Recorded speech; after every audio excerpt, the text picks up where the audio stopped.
A continuación vamos a hablar sobre el diseño de una rejilla lateral. En este esquema podemos observar una captación de diseño convencional lateral y en esta parte de aquí podemos observar la ubicación de la rejilla lateral.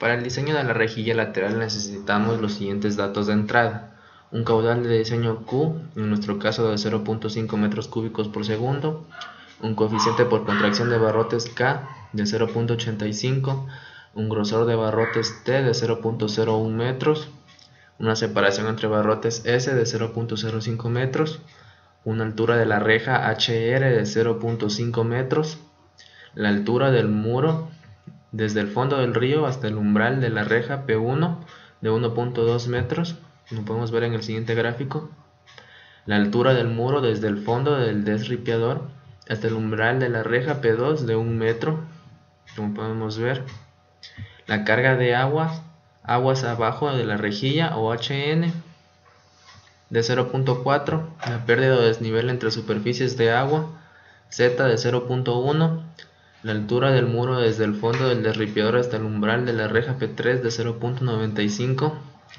la gravedad y el porcentaje de obstrucción. Este porcentaje de obstrucción es un porcentaje de seguridad que nos imponemos como parámetro de diseño para nuestra rejilla, lo que nos permite incluir las obstrucciones que tendrá la rejilla para el paso de la corriente normal de agua. Esas obstrucciones se deben a la acumulación y el arrastre de objetos como madera, ramas o basura que tiene la corriente de un río. Además de esto necesitamos los valores del caudal medio anual del río, la velocidad del río en la ventana de captación y el área de la sección mojada del río. Como primer paso para el diseño de la rejilla lateral, debemos verificar que la rejilla trabaje sumergida, para lo cual existen dos condiciones que deben cumplirse.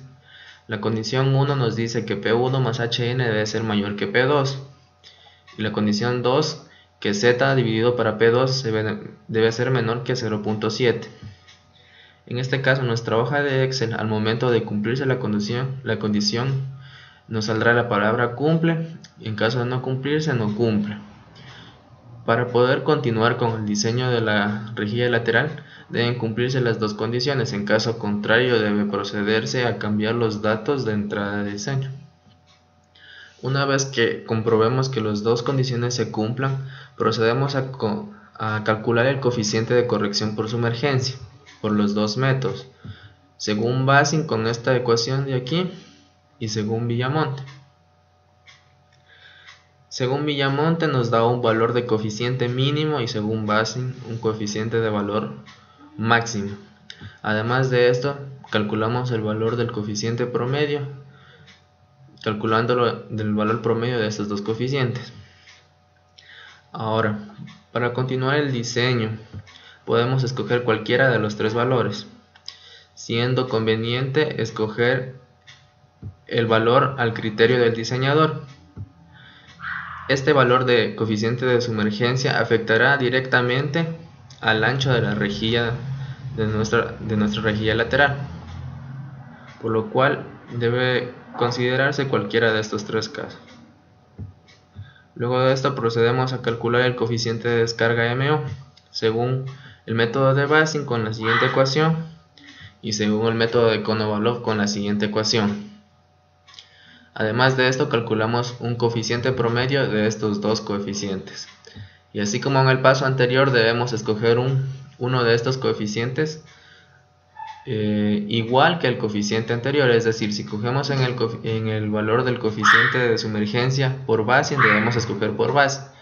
Este coeficiente debe ser escogido al criterio del diseñador, según sea conveniente a economía o a seguridad que se quiera aplicar. Luego continuamos con el cálculo de la base con la siguiente ecuación. Base es igual a caudal dividido para el coeficiente de contracción de los barrotes por la separación entre barrotes por el coeficiente de descarga por la altura de la rejilla elevado a la 3 medios, lo cual nos da en este caso a nosotros un valor de 1.32. Luego continuamos con el cálculo del número de barrotes y número de espacios de barrotes. El número de espacios entre barrotes está dado por la siguiente ecuación: NE es igual a la base calculada anteriormente dividido para el valor de los espacios entre barrotes, lo cual nos da un valor en nuestro caso de 26.3088, que para opciones prácticas lo redondearemos a 26. Luego de esto calculamos el número de barrotes, que es igual a NB es igual a NE menos N1. Calculamos este valor y obtenemos un valor de 25. Luego de esto calculamos el ancho total de la rejilla, incluidos los barrotes. Esta ecuación de aquí nos permite calcular el ancho total que va a tener nuestra rejilla, incluyendo el espacio que ocuparán los barrotes. En este caso, con los datos que nosotros pusimos al inicio, nos da un valor de 1.57 metros. A continuación vamos a chequear el caudal. Lo chequeamos con la siguiente ecuación: caudal es igual a S por K por MO por B y por H elevado a la 3 medios. Es decir, comprobamos que esta ecuación del caudal con los datos que calculamos anteriormente sea igual al caudal de diseño impuesto al principio de este video. En este caso nos salió un valor de 0.50 que está acorde con el valor que nos impusimos al principio de este video, 0.5 metros cúbicos por segundo.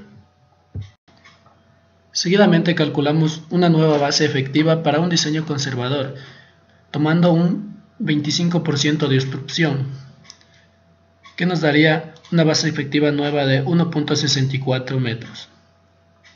Luego calculamos un nuevo número de espacios para nuestra reja, que sería igual a la relación de la base efectiva para la separación entre barrotes, que nos da 32,886, redondeando a 33.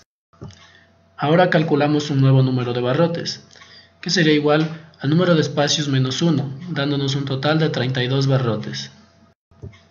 Seguidamente calculamos el ancho total de la rejilla, que sería igual a la base efectiva más el número de barrotes por el espesor de estos, que nos da 1.96 metros y que por efectos de construcción lo vamos a redondear a 2 metros. Ahora calculamos un nuevo caudal de diseño, que ya sería nuestro diseño conservador. Este nuevo caudal está en función del coeficiente de sumersión, el coeficiente de contracción de los barrotes, un coeficiente de descarga que ya lo habíamos calculado anteriormente, la base efectiva recientemente calculada y la altura de la reja elevada a la 3 medios, que nos da un nuevo caudal de diseño conservador de 0.63 metros cúbicos sobre segundo. Como podemos notar, este nuevo caudal es mayor al que habíamos calculado anteriormente, y este nuevo caudal sería elegido para nuestros siguientes cálculos. Seguidamente tendremos que calcular un ángulo de inclinación para nuestra reja. Como podemos ver en el gráfico, el ángulo de inclinación beta nos puede servir para que nuestra reja tenga una mejor disipación de los materiales que llegan a ella. Este ángulo está en función de la velocidad del río y la velocidad de aproximación a la reja.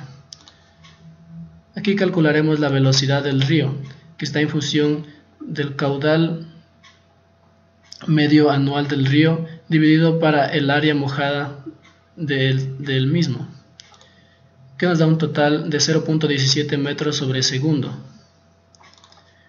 Y ahora calculamos el ángulo alfa, que está en función del inverso coseno de la velocidad media del río dividida para la velocidad de aproximación a la reja,